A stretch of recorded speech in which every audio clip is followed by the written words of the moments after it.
السلام علیکم ورحمۃ اللہ وبرکاتہ۔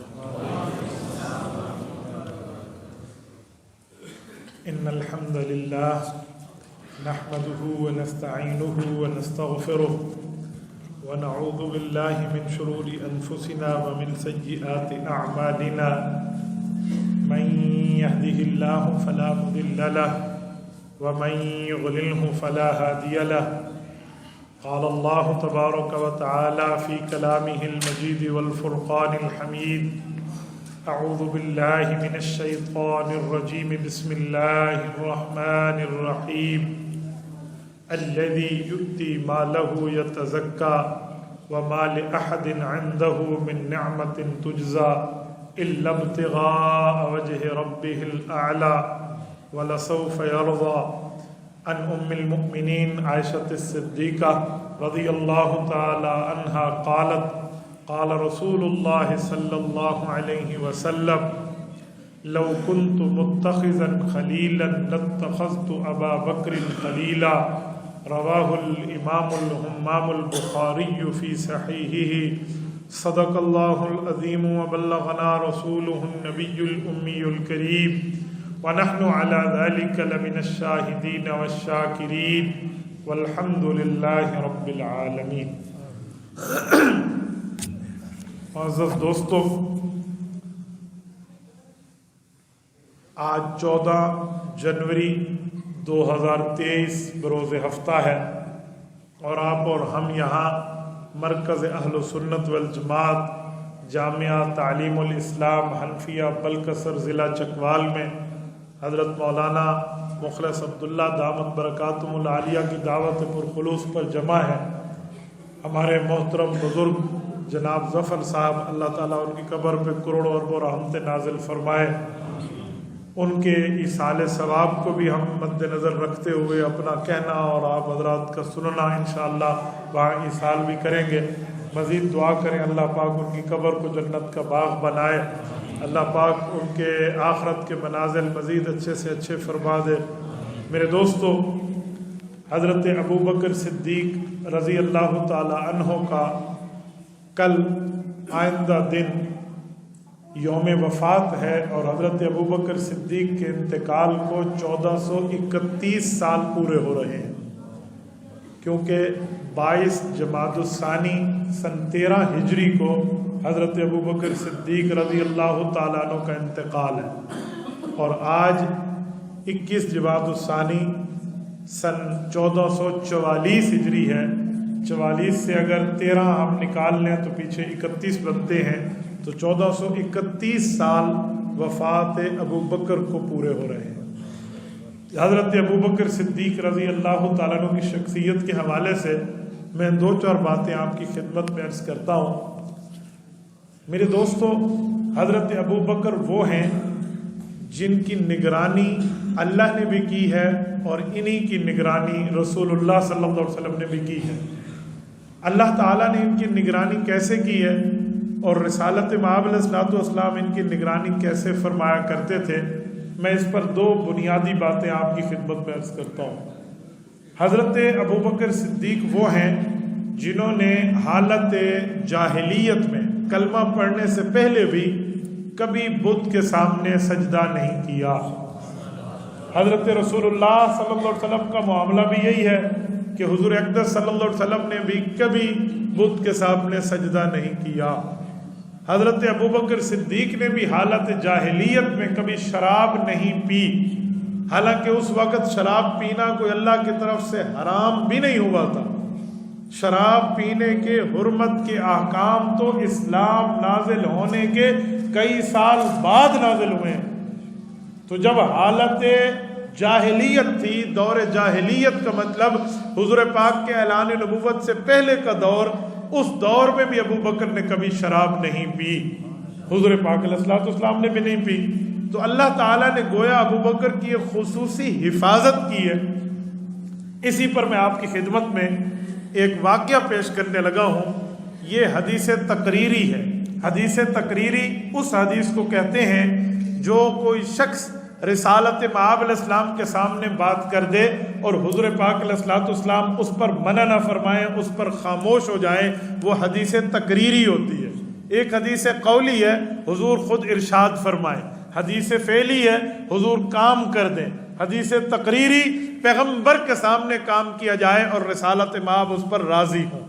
حدیث تقریری ہے، رسالت مآب علیہ السلام کے سامنے یہ کام ہوا ہے۔ حضرت امام قسطلانی رحمہ اللہ نے ارشاد الساری میں ذکر کیا ہے، ملا علی قاری رحمۃ اللہ علیہ نے مشکات کی شرح میں ذکر کیا ہے، کتاب المناقب کے اندر جبار فی الجاہلیت و خوار فی الاسلام کی حدیث کے تحت اس واقعے کو ذکر کیا ہے۔ واقعہ یہ ہے، حضور اقدس صلی اللہ علیہ وسلم کی مجلس تھی مدینہ طیبہ کی۔ حضور پاک علیہ السلام اپنے صحابہ سے کارگزاریاں سن رہے تھے کہ کلمہ پڑھنے سے پہلے تمہاری زندگی کے حالات کیا تھے، ایمان لانے سے پہلے تمہاری زندگی کے معاملات کیا تھے۔ پوچھتے پوچھتے نظر مصطفیٰ حضرت ابوبکر صدیق پر آ پڑی، اور حضرت ابوبکر صدیق رضی اللہ تعالیٰ عنہ نے حضرت رسول اللہ کو اپنا واقعہ اپنی زبانی پیش کیا، اور رسالت مآب علیہ السلام نے سنا۔ حضور اور حضور پاک کے صحابہ اہل بیت جو موجود تھے انہوں نے اس پر خوشی کا اور ابوبکر صدیق کے لیے خوشخبری کا اظہار فرمایا۔ وہ واقعہ یہ ہے، حضرت ابوبکر کہتے ہیں، اے اللہ کے رسول، میرے اوپر ایک وقت ایسا آیا ہے جب میں نے اسلام سے بھی پہلے ان جھوٹے بتوں کے ساتھ مقابلہ کیا تھا۔ کہا وہ کیسے؟ تو عرض کرنے لگے، یا رسول اللہ، میں بچپن میں بالکل چھوٹے اپنے عمر کی بات کر رہا ہوں۔ جب میری عمر بالکل چھوٹی تھی تو میرے والد نے میری والدہ کو کہا کہ میرے اس بیٹے کو، حضرت ابوبکر صدیق کے اس وقت جو نام تھے وہ عبد رب الکعبہ اور عتیق تھے۔ عتیق یہ خوشخبری ہوتی تھی کہ یہ بندہ بچ گیا ہے۔ اس وقت ایک بخار ہوتا تھا، اس بخار سے بچے مر جاتے تھے۔ اس بخار میں ابوبکر صدیق نے وقت گزارا اور بعد میں زندگی پائی، وفات نہیں پائی، تو نام عتیق رکھ دیا گیا کہ اس موت سے آزاد ہو گئے۔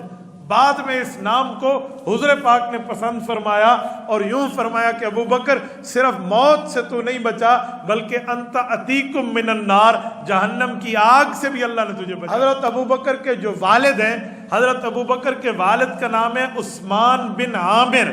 ابو قحافہ ان کی کنیت ہے، کیونکہ قحافہ ابوبکر صدیق کے بڑے بھائی کا نام ہے۔ حضرت ابوبکر صدیق رضی اللہ تعالیٰ عنہ 3 بھائی 3 بہنیں ہیں۔ قریبہ ایک بہن کا نام ہے، ام عامر ایک بہن کا نام ہے، اور اس طرح فدرہ ایک بہن کا نام ہے۔ ابوبکر صدیق کی 3 بہنیں اور یہ کل 3 بھائی ہیں۔ عتیق یعنی ابوبکر، معتق اور قحافہ۔ قحافہ بڑا بھائی تھا، اس لیے والد نے اپنی کنیت ابو قحافہ رکھی تھی۔ تو حضرت ابوبکر صدیق کا نام عتیق تھا، تو اسی وجہ سے خاوند نے بیوی کو کہا، یعنی ابوبکر کے ابا نے حضرت ابوبکر کی اماں جان کو کہا۔ حضرت ابوبکر کے ابا عثمان بن عامر ہیں، اور ان کی جو والدہ ہیں حضرت ابوبکر کی امی، ان کا نام ہے ام خیر، ام الخیر، حضرت سلمہ۔ سلمہ یہ حضرت ابوبکر صدیق کی اماں کا نام ہے۔ ام الخیر ان کی کنیت تھی کہ اچھائیوں والی ہے۔ تو حضرت ام سلمہ کو اسلام سے بھی پہلے، اعلان نبوت سے کئی سال پہلے، ابوبکر کے بچپن کی بات ہے، یہ ابوبکر حضور کو سنا رہے ہیں، میرے ابا نے میری اماں کو کہا میرے اس بچے کو صاف کپڑے پہنا دے، میں اسے ساتھ لے جاتا ہوں۔ اماں نے صاف ستھرا مجھے کیا، مجھے ابا کے ساتھ بھیج دیا۔ میرا ابا مجھے لے کر معبد خانے میں آیا، جو بت پرستی کی جگہ تھی، جہاں بت پڑے ہوئے تھے، اور مجھے میرے ابا نے تعارف کرایا، بتوں کے ساتھ انٹریکشن کرایا کہ بیٹا آج میں یہاں آتا ہوں، عبادت کرتا ہوں، ان سے مدد مانگتا ہوں، ان کی پرستش کرتا ہوں، کل تمہیں بھی آنا پڑے گا، یہ تمہاری ضرورتیں پوری کریں گے، یہ تمہاری حاجتیں پوری کریں گے، یہ تمہارے معاملات، یعنی اس طرح جیسے بچوں کو سنایا سمجھایا جاتا ہے، یوں انہوں نے تعارف کرایا۔ حضرت ابوبکر کہتے ہیں یا رسول اللہ، میں بچہ تو تھا لیکن میرا اتنا دماغ نے کام کیا، ابا عبادت میں مصروف ہو گئے تو میں نے بت کو دیکھا، میں نے کہا انی جائع فاطعمنی، مجھے بھوک لگی ہے تو نے میری ضرورتیں تو پوری کرنی ہے، پہلے مجھے کھانا تو کھلا دے، میری کھانے کی ضرورت تو پوری کر دے۔ تو حضرت ابوبکر جب واقعہ سنا رہے تھے، صحابہ حضرت ابوبکر کے چہرے کو دیکھ رہے تھے۔ حضرت ابوبکر نے فرمایا فلم یجبنی یا رسول اللہ، اس نے مجھے کوئی جواب نہیں دیا، تو بت کیا جواب دیتا؟ تو میں نے کہا اچھا چلو تو کھانا نہیں کھلا سکتا تو میرا دوسرا سوال ہے، انی جائعن، مجھے اس کے بعد بھوک لگنے کے بعد انی عار، مجھے کپڑوں کی ضرورت ہے، فقسی نہیں، مجھے کپڑے تو لا دے، نئے کپڑے میں امی کہیں مجھے لے کر جائے گی اپنے پروگرام میں ساتھ تو میں نیا سوٹ پہن کے اماں کے ساتھ جاؤں گا، مجھے پھر تو کم از کم کپڑے تو کہیں سے لا دے۔ کہتے یا رسول اللہ فلم یجبنی، اس نے مجھے کوئی جواب نہیں دیا۔ اس کے بعد ابو بکر کہتے جب دو باتیں میں اس نے مجھے کوئی جواب نہیں دیا، فاخذت الصخرہ، پتھر پڑا ہوا تھا، میں نے پتھر اٹھایا اور بت کو کہا کہ بت صاحب اب اپنی خیر منانا، میں تمہیں دے بانٹنے لگا ہوں، میری حاجتوں تو رہی دور، اب تو اپنی ضرورت پوری کرنا۔ حضرت رسول اللہ کو عرض کرنے لگے یا رسول اللہ میں نے بت کو وہ پتھر دے مارا تو بت ٹکڑے ٹکڑے ہو گیا، جب بت ٹوٹا شور ہوا، میرے ابا بھاگتے ہوئے آئے، مجھے دیکھا تو میں بچہ تھا، مجھے غصہ تو کیا پر مارا نہیں، بڑے غصے کی حالت میں میری اماں کے پاس مجھے کھینچ کے لائے اور میری اماں کو آ کر کہا اسے یہ بھی نہیں سمجھایا، اسے اتنا بھی نہیں بتایا کہ یہ بت کے ساتھ ہمارے خدا کے ساتھ یہ معاملہ کرتا ہے۔ تو جب میری اماں کو میرے والد نے شکایت لگائی تو میری اماں نے ایک عجیب بات بتائی۔ اللہ اکبر۔ میں یہاں بات کرنے سے پہلے رک کے ایک جملہ کہتا ہوں، بلکسر چکوال کے دوستو، اگر گھر میں کوئی کسی کا استاد آ جائے، گھر میں کوئی عزت دار آ جائے، محلے کا نمبردار آ جائے، کوئی عزت احترام صاحب عہدہ آ جائے تو بچہ اس کی بھی توہین کر دے تو بڑے جو ہیں وہ غصے میں سرخ نیلے پیلے ہو جاتے ہیں کہ یار ہماری ناک کٹ گئی ہے۔ تو اسی طرح کوئی ولی آ جائے، کوئی بڑا آ جائے تو اس کی توہین تو اس سے بھی بڑی۔ تو یہاں کوئی ولی یا استاد کی بات نہیں تھی، یہاں تو پورا بت جس کو خدا سمجھا جاتا تھا ابو بکر نے اس کا کلا کما کیا تھا۔ تو اندازہ لگائیں کتنی سچویشن ایمرجنسی کی کریٹ ہو گئی ہوگی۔ تو حضرت ابو بکر صدیق کی والدہ نے بالکل غصہ نہیں کیا اور ان کے والد کو، اپنے شوہر کو کہا کہ عثمان میں تمہیں ایک بات بتانا شاید بھول گئی تھی۔ تو کہتے ہیں میرے والد نے بڑے حیران ہو کے کہا کہ بات ہو رہی ہے اسے سمجھانے کی اور تو کوئی اور باتیں؟ انہوں نے کہا جی کوئی دوسری بات نہیں ہے، ایک بات بتانا میں آپ کو بھول گئی، جب یہ پیدا ہوئے تھے آپ تو کہاں تھے؟ کہا جی میں تو گیا ہوا تھا پتہ نہیں کسی تجارتی سفر میں۔ تو کہا جب میں آیا تو مجھے تو اپنا بچہ ملا۔ تو کہا میں تمہیں بتا نہ پائی، جس وقت یہ بچہ میرے پیٹ میں تھا اور مجھے پین آف ڈیلیوری، درد ذہ محسوس ہوا، بچے کی پیدائش کے وقت جو ماں کو درد ہوتا ہے وہ تکلیف ہوئی تو میں پریشان ہوئی۔ اس پریشانی میں گویا کسی فرشتے کی آواز تھی جو مجھے میرے اللہ کا پیغام دے رہا تھا، تو اس فرشتے نے آ کر کوئی بات کی، مجھے تو اپنا درد بھول گیا، میری غمی میری خوشی میں بدل گئی۔ والد نے کہا وہ کیا؟ کہا یہ ابھی پیٹ سے باہر آنے لگا تو فرشتہ کہہ رہا تھا یا امت اللہ بالتحقیق ابشری بالولد العتیق اسمہ فی السماء صدیق لمحمد صاحب و رفیق صلی اللہ علیہ وسلم۔ میرے دوستو یہ چار وہ الفاظ ہیں جو ابو بکر صدیق کی رب العزت کی نظر میں نگرانی ہو رہی ہے۔ میں نے کہا نا ابو بکر صدیق کی نگرانی ہوئی ہے۔ یہ الفاظ اپنے بچوں کو یاد کراؤ، گھر میں اپنی بیٹیوں کو یاد کراؤ، خود یاد کرو یہ الفاظ۔ آج غیر مذہب والے اپنے جھوٹے مذہب کے لفظ یاد کیے ہوئے ہوتے ہیں، ہم سچے مذہب کے پیروکار ہیں، پھر بھی ہم اپنے سچے الفاظ یاد نہیں کرتے۔ میں ایک بار پھر دہراتا ہوں، آپ دہرائیے اور اپنے بچوں تک یہ لفظ یاد کرائیے، یا امت اللہ بالتحقیق، یا امت اللہ بالتحقیق ابشری بالولد العتیق اسمہ فی السماء صدیق لمحمد صاحب و رفیق۔ فرمایا اے اللہ کی بندی یہ بات حق ہے، یا امت اللہ بالتحقیق یہ بات حق ہے، تو اللہ کی بندی ہے، ابشری بالولد العتیق پریشان کیوں ہو رہی ہے؟